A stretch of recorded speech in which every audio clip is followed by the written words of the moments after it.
హైదరాబాద్లోని KBR park చుట్టూ నేటి నుంచి ట్రాఫిక్ ఆంక్షలు అమల్లోకి వచ్చాయి. హెచ్సిటీ ప్రాజెక్టు పనుల నేపథ్యంలో ట్రాఫిక్ అంతరాయం కలగకుండా కేబీఆర్ పార్క్ పరిసరాల్లో రన్వే విధానాన్ని అమలు చేస్తున్నారు. ఈ ట్రాఫిక్ ఆంక్షలు దాదాపు 2 ఏళ్ల పాటు కొనసాగనున్నాయి. వాహనదారులు ఎలాంటి ఇబ్బందులు పడకుండా సింగిల్ లైన్ రూట్ను గూగుల్ మ్యాప్లో కూడా అప్డేట్ చేసినట్లుగా అధికారులు తెలిపారు.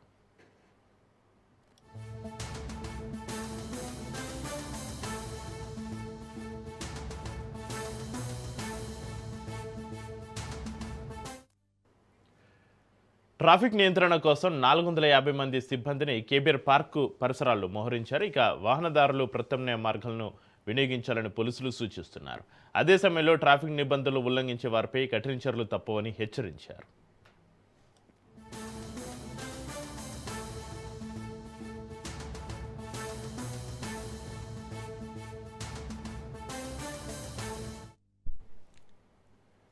ఇక ఈ భారీ ప్రాజెక్టులో భాగంగా మొత్తం 1090 కోట్లతోటి హెచ్సిటీ ప్రాజెక్టు పనులు చేపడుతున్నారు. ఇందులో 7 ఫ్లైఓవర్లు, 7 అండర్ పాస్ల నిర్మాణం చేపట్టనున్నారు. అభివృద్ధి పనుల కోసం తాత్కాలికంగా ట్రాఫిక్ ఆంక్షలు విధించిన నేపథ్యంలో వాహనదారులు పోలీసులకు సహకరించాలని అధికారులు కోరుతున్నారు.